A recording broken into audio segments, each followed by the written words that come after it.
साथियों, अभी कोतवालपुर गांव, लोनी प्रखंड, गाज़ियाबाद ज़िले में जो हम लोनी इको विलेज और गौ संवर्धन केंद्र स्थापित यहाँ पे हो रहा है, उसके पहले प्रकल्प महिला ग्रामीण उद्यम द्वारा लड्डू बनाने का, जो मेथी के लड्डू अभी हमारे साथी मुनीश भाई जो आसपास के गांव से भी हम जोड़ रहे हैं, तो ये पहला जो अभी बना है, अभी गौग्रास इससे निकाला जाएगा और फिर ये कार्यक्रम नियमित चलेगा। तो गांव का शुद्ध पौष्टिक लड्डू गांव के लिए और शहर के लिए, बच्चे उसको नाश्ता करके स्कूल जाएं, स्वस्थ खुशहाल समृद्ध गांव हो और शहर। हाँ, अभी देख सकते हैं आयोग मंत्री जी यहाँ पे आ चुके हैं, गौशाला का निरीक्षण कर रहे हैं और इस तरफ गाय माता है। ये खड़ा नहीं हो पा रहा है क्या? बीमार है। यहाँ पे वो देख सकते हैं कि किस तरह से गायों का निरीक्षण कर रहे हैं। डॉक्टर साहब को बुला लो। डॉक्टर साहब थोड़ा देखो इसे क्या प्रॉब्लम। यहाँ डॉक्टर जी से चेक करवाया जा रहा है, जांच की इसको प्रॉब्लम क्या है। तो यहाँ पर अगर एक को खिला दी सारे चला रहे हैं, इन्होंने किराए की जमीन ले रखी है 3 लाख रुपए साल की, और 50-60 लाख रुपए की गौवंश तो मतलब ऑलरेडी वहाँ 150 थे, तो विस्थापित होना, तो सरकार आगे विस्थापित ना करे गौशालाओं को, ये भी ये बहुत ही संघर्ष में है कि ये चलाते थे पहले यमुना किनारे, इनको वहाँ से उजाड़ दिया और उजाड़ने के बाद ये चाहते थे कि हम कहाँ हो, तो इन्होंने किराए की जमीन लेके इसको स्थापित किया है। तो बहुत ही सहयोग रहेगा। हाँ, हमारा ये है कि इनका जो संकल्प शक्ति है और इनका जो जज्बा है, और गौशाला भी हो, गुरुकुल भी हो, यहाँ पर प्राकृतिक खेती को गांव बनाया जाए, तो इस सब इनका जो शुभ संकल्प है, इसको हम सब लोग मिलके पूरा करते हैं। एक तो इनको चाहिए नंदी चाहिए इनको, सांड, ठीक है, तो उसकी व्यवस्था हम लोगों को बनानी है, ठीक है। दूसरा, हम लोग इनको धूप से और ठंड से बचने के लिए हम लोग जो है इनके लिए कुछ व्यवस्था बनानी थी। मतलब अब एक ऐसा समय आ गया है कि काफ़ी कुछ ठंड निकल गई है, लेकिन अभी भी आवश्यकता है, ठीक है। तीसरा, पानी की व्यवस्था, अब इसमें पानी बरसेगा तो पूरा भर जाएगा इसी में, तो यही पानी के कारण थोड़ी सी दिक्कत है। और ये जितना गोबर है, इसको एक घनजीवामृत पाउडर बना के, एक छोटी लाइट तो है यहाँ पर, हाँ, एक मशीन से इनका ग्राइंड करके इसको घनजीवामृत पाउडर बना के, और 1 किलो की 5 किलो की पैकिंग हो, और इस गाय को उठवा के इसको उसमें छाया में कराना है, ठीक है। अच्छा, उठ पा रही नहीं उठ नहीं पा रही। कान नहीं, दूसरा दिन कान में कुछ दर्द हो रहा है, तो दवाइयाँ डाली थी, नहीं वो उसको खाने के लिए अलग से रखिए, और उसको थोड़ा ज़्यादा अच्छा हैवी डोज दीजिए, क्योंकि एक बार यदि गाय बैठ गई तो फिर उसका मल्टीविटामिन लगवा। हाँ, पीछे गाय को लगाया था मल्टीविटामिन, तो उल्टा ही पड़ गया। डॉक्टर साहब की देख रेख में चलेगा जो है, ठीक है। सारा वो बाल्टी से भी खिलाते हैं। थोड़ा ज़्यादा ऊंचा है और फटा हुआ ना, हाँ, कान की दर्द की वजह शरीर से से कमजोर है बहुत ज़्यादा। एक और बहुत जरूरी और बहुत व्यवहारिक बात, मंदिर से जो भी गौ भक्त हैं, जो मतलब मान लीजिए शहरी वातावरण से निकलते हैं, बड़ी नौकरी कर रहे हैं, इसके कान, ये वाले कान में दिक्कत है, किसी कान में से टपक रहा है, इनके हाथ में तो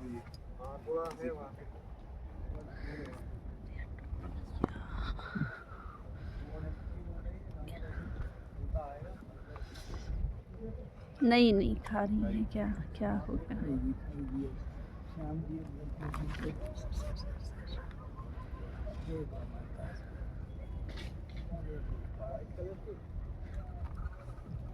विकास जी,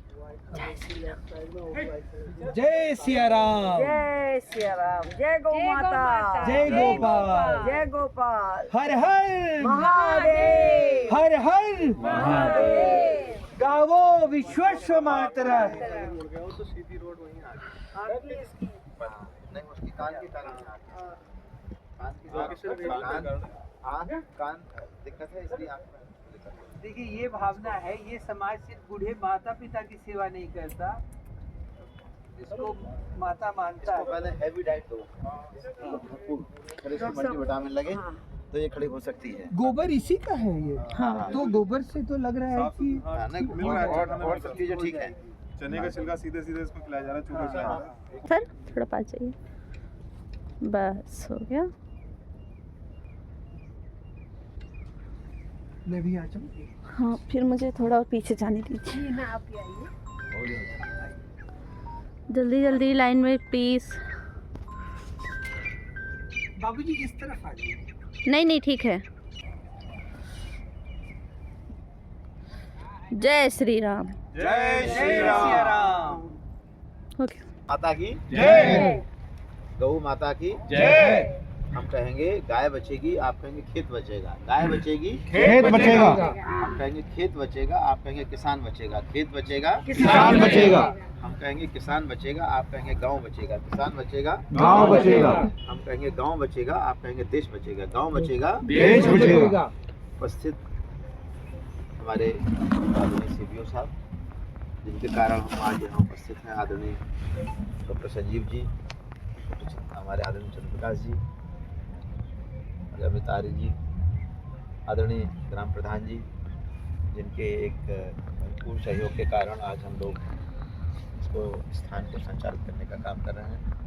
उपस्थित हमारे चिकित्सक, किसान भाइयों, मेरी अक्का दीदी और मेरी बहन, मेरे भाइयों, हम स्टेशन से सीधे यहाँ आ गए। हमें आगे थोड़ा सा कुछ कार्यक्रम और भी लगे थे, तो हमने सोचा एक भरपूर सहयोग के कारण आज हम लोग इसको स्थान को संचालित करने का काम कर रहे हैं। उपस्थित हमारे चिकित्सक, किसान भाइयों, मेरी अक्का दीदी और मेरी बहन, मेरे भाइयों, हम स्टेशन से सीधे यहाँ आ गए। हमें आगे थोड़ा सा कुछ कार्यक्रम और भी लगे थे, तो हमने सोचा पहले सुबह सुबह यहाँ के को निपटा लिया जाए और गौ माता के दर्शन करेंगे। तो मैंने जो देखा यहाँ पर रास्ते में, मैंने पूरी घटना की जानकारी हुई कि इनकी बहुत अच्छी गौशाला का संचालन यमुना किनारे हो रहा था, और जो वहाँ रोड बना तो उस गौशाला को उजाड़ दिया गया, और उसके उजड़ने से इन्होंने किसी तरह से आनन फानन में 3 लाख रुपए साल किराए की ज़मीन को लेकर इन्होंने गौ संरक्षण का काम चालू किया। तो मुझे पहले ज़्यादा जानकारी नहीं थी। जब मैं IIT दिल्ली में था तब मेरी संजीव जी से मुलाकात हुई और चंद्रप्रकाश जी से तभी मुलाकात हुई। मैं IIT दिल्ली में मैं एक बायोगैस एनर्जी का एक उन्नत भारत अभियान का कार्यक्रम में देखता था, मैं फील्ड कोऑर्डिनेटर था।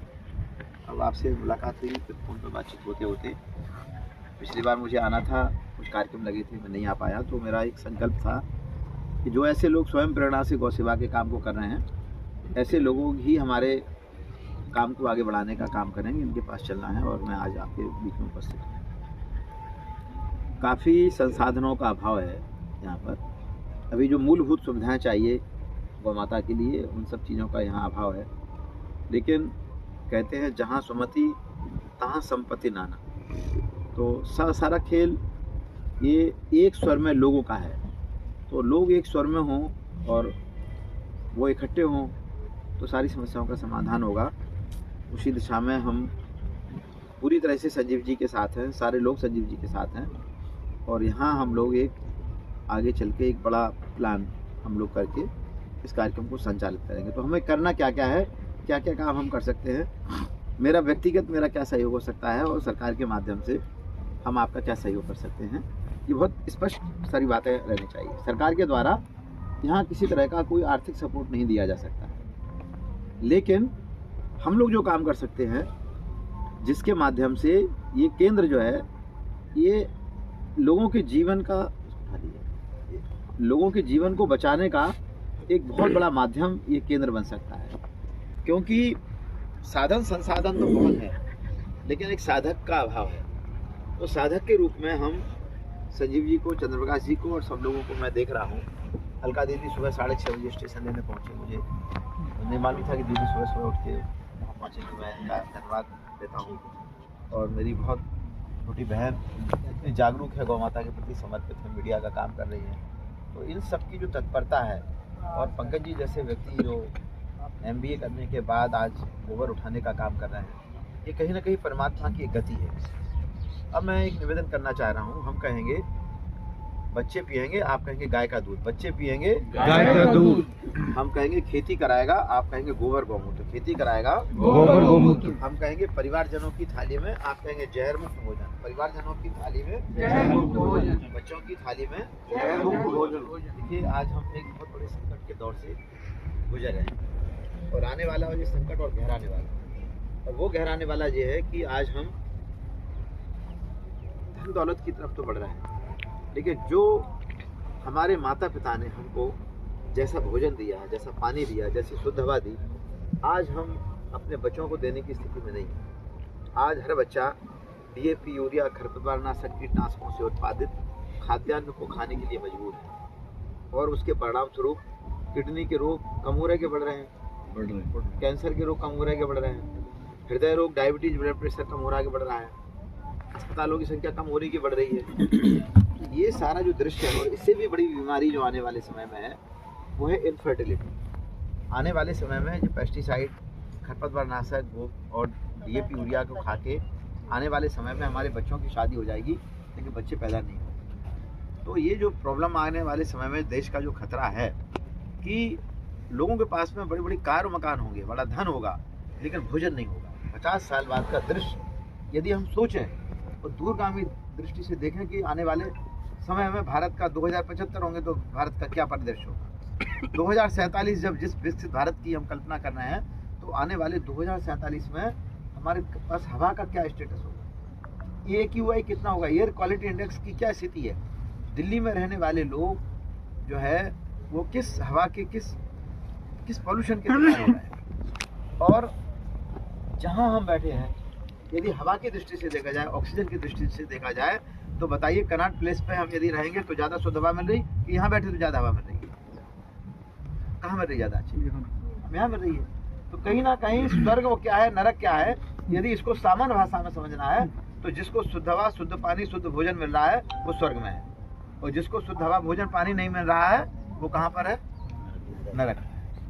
तो शुद्ध हवा, पानी, भोजन यदि हमें चाहिए तो हम कहेंगे चलें, आप कहेंगे गांव की ओर चलें, गांव की ओर। हम कहेंगे चलें, आप कहेंगे गाय की ओर चलें, गाय की ओर। हम कहेंगे चलें, आप कहेंगे खेत की ओर चलें, खेत की ओर। हम कहेंगे चलें, आप कहेंगे प्रकृति की ओर चलें। प्रकृति की आज ओर। अब तक देश की 25 करोड़ आबादी है, देश की 145 करोड़ आबादी है। 145 करोड़ आबादी में थोड़े ही दिन में 150 करोड़ आबादी हो जाएगी। आने वाले समय में 155 करोड़ आबादी हो जाएगी, 160 करोड़ हो जाएगी, और 175 करोड़ हो जाएगी, 200 करोड़ आबादी पहुंचेगी। तब हम देश की जनता को भोजन कैसे दें? तो उसका उपाय है, वो है हम कहेंगे फ्लैट नहीं, आप कहेंगे फार्म हाउस बनाओ। फ्लैट नहीं, फार्म हाउस बनाओ। अब हमें थोड़ी दूसरी संस्कृति की ओर जाना पड़ेगा। वो संस्कृति ये है कि जो फ्लैट की संस्कृति है, जिसमें आपने मकान ले लिया, 1 करोड़ का मकान लिया, 1 करोड़ का मकान लेने बाद जब वो 75 साल बाद वो बिल्डिंग टूटेगी तो आपका क्या वजूद रहेगा, आप बताइए। आज जो आपने 1 करोड़ रुपए का इन्वेस्टमेंट किया, वो 50 साल बाद या 75 साल बाद जो बिल्डिंग जब ध्वस्त होगी तो आपके पास क्या बचेगा? उसमें जीरो। क्या बचेगा? जीरो बचेगा। आपके पास रहने के लिए मकान नहीं होगा। तो अब हमें क्या करना है? हमको फार्म हाउस बनाना है। और फार्म हाउस कैसे बनाना है कि जैसे कि बोलिए 100 किलो गोबर, 100 किलो गोबर, 5 लीटर गौमूत्र, 5 लीटर गौमूत्र, 1 किलो गुड़, 1 किलो गुड़, 1 किलो बेसन, 1 किलो बेसन, दाल की भूसी, 200 ग्राम मिट्टी। हाँ, खाद बनाने के। देखिए हम जो खेतों में केमिकल डाल रहे हैं, ये धरती ये निर्जीव नहीं है, ये धरती सजीव है। जैसे हमारा आपका ये लाइफ साइकिल है, जीवन चक्र है, इसी तरह से वनस्पतियों का एक जीवन चक्र है। इस गेहूं का भी एक जीवन चक्र है, जिसकी जीवन की अवधि 110 दिन से 120 दिन है। गेहूं जो आप बोते हैं, बोने के बाद निकलता है, बड़ा होता है, बाल लगती है, तो सूख जाता है, सूखने के बाद आप उसको काट लेते हैं, उसका भूसा बन जाता है और गेहूं बन जाता है। तो इसकी एक उम्र है। तो इसका इसी तरह से सॉइल, मिट्टी निर्जीव नहीं है, मिट्टी सजीव है। जाएगा आपका जो है चीकू ऊपर निकल जाएगा। तो ऐसा पेड़ जो एक ही खेत में आप 10-10 फुट पर ये पौधे लगा दीजिए, और नीचे जो है और जो शेष हिस्सा बचेगा उसके बेड बनाना है। बोलिए बेड पद्धति। अब फ्लड इरिगेशन के लिए पानी नहीं रहेगा। आने वाले समय में पानी का संकट बढ़ रहा है और फ्लड इरिगेशन में पानी बहुत ज़्यादा लगता है। तो आपको बनाना है बेड पद्धति। इसकी ट्रेनिंग आप चाहते हैं किसी एक व्यक्ति को आप हमारे यहाँ झांसी भेज दें, ठीक है? यहाँ हिमांशु गंगवार किया, ठाकुर धर्मपाल जी शामली, और आप गए थे शामली में, तो आप शामली, तो आप मल्टी लेयर फार्मिंग। आप यहाँ पर और लोगों के नाम है, मैं आपको उनके नाम बता देता हूँ। हमारे फूल सिंह जी हैं, फूल सिंह है, श्याम सिंह है, श्याम सिंह रोड है, श्याम सिंह रोड है हाँ, शामली में। आप उनका देख के आइए आप, जी। बहुत बढ़िया बनाया। तो क्योंकि आने वाले समय में हमें बिना डीएपी, बिना यूरिया, बिना पेस्टिसाइड डाले रासायनिक खेती से ज्यादा पैदावार लेना, देखिए बहुत बड़ी चुनौती है आने वाले समय में। भाई कभी एक समय था इस देश की क्रांति के लिए अंग्रेजों को बाहर भगाना पड़ा। हमें एक क्रांति थी जब हमने दुनिया के जो लुटेरे आए थे, शक आए, हूण आए, मुगल आए, चंगेज आए, फ्रांसीसी आए, डच आए, पुर्तगाली आए, अंग्रेज आए, ये सब लुटेरे थे, भारत को लूटने आए। भारत इतना समृद्ध देश था हमारा, हम सौभाग्यशाली हैं इस समृद्ध देश के हम नागरिक हैं। जो हमारे पूर्वज बहुत ही समृद्ध थे, दुनिया के लुटेरे आए। तो इन सारे लोगों को भगाना, एक जिन्होंने भगाया वो हमारे महापुरुष हैं। लेकिन आज क्या भगाना है? आज हमें भगाना है प्रदूषण। प्रदूषण एक बहुत बड़ा हमारे सामने चुनौती है। आज केमिकल फार्मिंग, हम बच्चों को जहर खिला रहे हैं। इनमें से कोई ऐसा नहीं कह सकता मैं अपने बच्चों को जहर नहीं खिला रहा हूँ। सब खिला रहे कि नहीं खिला रहे हैं? बिल्कुल मजबूरी नहीं खिला रहे, मजबूरी। सब खिला रहे हैं बच्चों को। हम कहीं ना कहीं जब हम खेत में डीएपी, यूरिया, खरपतवारनाशक, कीटनाशक डालते हैं तो जड़ के माध्यम से तने में होता हुआ फल में आ जाता है, आता नहीं आता है। और उसका कुछ पीपीएम, पार्ट पर मिलियन, जो हमारा जो आता है वो हम शरीर में जा रहा है। इसी के कारण क्या हो रहा है कि कल मैं पुरी में जिस कार्यक्रम में था, उस जिले में जिलाधिकारी बहुत होशियार है, उनका नाम राजेश पांडे। उन्होंने 100 साल से ऊपर के लोग, उस जिले में कितने लोग हैं तो 217 लोग 100 साल से ऊपर की उम्र के लोगों को जी रहे हैं। आज भाई साहब उम्र बची है 60 साल, 70 साल, 50 साल, 40 साल के लोगों को हार्ट अटैक हो रहा है, मर रहे हैं। तो ये सारी जो चीज़ें हो रही हैं, इस सबको बचा सकता है शुद्ध हवा, शुद्ध पानी, शुद्ध भोजन, हमारी जीवनचर्या, हमारा एग्री टूरिज्म। इसको एक ऐसा मॉडल बनाइए कि आसपास के लोग अपने बच्चों को लेके, मैं अमित आर्य के लिए मैं कहूँगा इनकी ताली बजा के स्वागत करिए। ये हमारे ऐसे क्रांतिकारी व्यक्ति है, इन्होंने भी किराए से जमीन ले रखी है और किराए से जमीन लेके बढ़िया जो एग्री टूरिज्म बना रहे हैं। इन्होंने भी 30 गाय रखी है और बढ़िया दूध का मक्खन बनाते हैं, घी बनाते हैं, और इन्होंने अच्छी कॉटेज बना रखी है। तो ये भी एक साधन संसाधन, ये भी जुनूनी आदमी, विवाह नहीं किया इन्होंने, केवल इसी काम के कि घर घर में गाय हो, उसका गाय के घी से अवन हो, दूध के सही बच्चे पिए। तो इस काम के लिए एक डेवोटी लोग आज हमारे पास में, सरकार के पास में, हम 1500 रुपये गौशाला को दे रहे हैं। 1500 रुपये कोई कम नहीं होता है। चलो 2 फार्मिंग हो रही है, एक हो रही फैमिली फार्मिंग और एक हो रही ग्लोबल फार्मिंग। ग्लोबल फार्मिंग एक विश्व स्तर पर हो रही है। वो घर की जो फैमिली फार्मिंग है, जो पति पत्नी बच्चों में, सास ससुर में जो लड़ाई चल रही है, उसको रोकने में यदि कोई है तो घर में आप किचन गार्डन लगाइए, टेरेस गार्डन लगाइए, और गृह शांति यज्ञ, वो घंटा 2 घंटा 3 घंटा उसमें देंगे अपना टूटा हुआ अपने घर का बैगन, घर की मेथी, घर की पालक, वो फेसबुक पर डालेगी, देखो मैं अपने पौधों से हम टमाटर ले रहे हैं। तो आप क्या है कि लोग गमले लगाते हैं, अब उनको मिट्टी उपलब्ध नहीं है। एक दिल्ली में है kitchen garden association, Lalita Shastri ji जो माननीय लाल बहादुर शास्त्री जी की धर्मपत्नी थी, उन्होंने दिल्ली में एक किचन गार्डन एसोसिएशन चालू किया। वो आज भी जिंदा है, लगभग 6-7 हजार महिलाएं उसकी मेंबर है। बहुत बढ़िया किचन गार्डन, उनका जब मेला लगता है, वो साल में मेला लगा, वो अपना वो करती हैं, तो आप देख के रह जाएंगे कितना अच्छा उन्होंने घर को सजा के रखा है। मैं उसमें शामिल हुआ। जुड़े हुए हैं हमसे, तो जिस मुहिम को ये गांव में लेकर आए, उसमें हम भरपूर तरीके से, देखो धन हमारे गांव में ज़्यादा लोगों के पास नहीं है, लेकिन तन और मन से हम रात को 12 बजे भी याद करेंगे तो हम इनके साथ हैं। जितना भी हमसे सहयोग हो पा रहा है उसकी हम पूरी कोशिश कर रहे हैं। तो बढ़ावा तो हम और बहुत ज़्यादा दे रहे हैं, लोगों को प्रेरित कर रहे हैं इसके लिए। हालांकि गौ पालन लगभग गांव में हर घर में तो नहीं, लेकिन हर तीसरे घर में गौ माता का निवास अभी भी है। मेरे घर में भी 2 गौ माता हमेशा रहती हैं। और बात अगर उनके पोषण के लिए आए तो एक बार हम जो घर में 2 भैंस है, हम थोड़ा सा जैसे दूध का कारोबार करते हैं, जिससे कि भाई घर में 4 पशु हैं तो कम से कम उनका खर्चा तो कम से कम दूध बेच के निकाले हम। इतनी खेती बाड़ी होती है, तो गाय का हम विशेष ध्यान इसलिए करते हैं कि भैंस एक बार देखेंगे मेरे घर में जाएगा तो भैंस तो आपको मिलेगी अपनी नॉर्मल हालत में, लेकिन गौ माता ऐसी मिलेगी बिल्कुल एकदम गोल मटोल। उनका चारा भी थोड़ा अलग से स्पेशल होता है। सुबह के टाइम अगर हम खाना बनाते हैं तो पहला भोग गौ माता के लिए निकालते हैं। तो उसके अलावा अब गांव के लोगों को हम प्रेरित कर रहे हैं कि भाई कम से कम कुछ भी करके 2 गौवंश हर घर में हम अवश्य पालें। तो गाय हमें पालेगी, हम गौ माता का ले रहे हैं। तो पूरा सहयोग हम जितना हमसे हो पा रहा है हम मुहिम को लेकर उनके साथ है। बाकी मैं मिश्रा जी सुबह के टाइम यहाँ पे आया तो थोड़ा सा मेरा मन विचलित हुआ, थोड़ा सा देख करके। मेरा एक सुझाव है आपके लिए कि देखिए, हम भैंस पाल रहे हैं घर में, गाय पाल रहे हैं, तो गाय के लिए हमने भी घर में एक अलग से मतलब स्थान बनाया हुआ है, बिल्कुल साफ सुथरी जगह उनके लिए, गदा डाला हुआ है। अपने 2 खर्चे कम करेंगे लेकिन गौ माता को बिल्कुल आराम से देंगे। तो थोड़ा सा यहाँ मुझे देख के सुबह के टाइम थोड़ा गाय भी नहीं चाहिए। और सबसे बड़ी दिक्कत है इनको जो सर्द हवा आ रही है ना, वो ठुटरी खड़ी है इस तरह से। तो मैं आपसे सुझाव है मेरा कि और सारे कामों पर थोड़ा सा कम ध्यान देकर, हवा आ रही है ना, वो ठुटरी खड़ी है इस तरह से। तो मैं आपसे सुझाव है मेरा कि और सारे कामों पर थोड़ा सा कम ध्यान दे करके, उनकी कटौती करके सबसे पहले इसको थोड़ा ऐसा कवर कर लें जिससे कि इन गौ माता वंशों को थोड़ा सा इनको सर्दी ना लगे। बिल्कुल सारे पशु ये थोड़ा सा ऐसे हो रहे हैं बिल्कुल एकदम मुड़े हुए से, थोड़ा सा इस तरह गवार है, गर्व से कहो हम गवार हैं। गांव के गवार आगे आगे, शहर के नौकर पीछे पीछे। गांव के गवार आगे आगे, शहर के नौकर पीछे पीछे। शहरीकरण से नया विकसित भारत। नया विकसित भारत। कितने भी लोग आ जाए, नहीं देखिए गांव पे आइए प्रधान जी। गैस का जल रहा है, एक ही घर है जहाँ लकड़ी का चूल्हा जल रहा है और पूरा परिवार लगा हुआ है। दोनों मैम हैं। विकास जी एक और पटकत हो ना, हो गया। नहीं, हम हमारा सामान है नहीं, हम इन गौपालकों का सम्मान करेंगे। हम 5 मिनट के अंदर आ जाए। बहुत सुंदर। नहीं, ये आपका सामान है, ये देखिए, ये हमारा हाँ, ये आपके लिए। शाला भी आइए जी, श्रीकांत जी इससे ले लेना।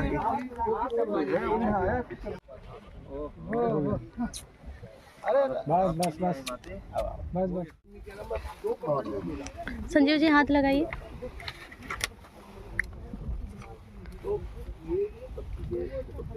और जब आप थोड़ा इधर देखिए, बार आएंगे, पैर से दबा, पैर पानी ऐसे नहीं, ऐसे नहीं, पैर से।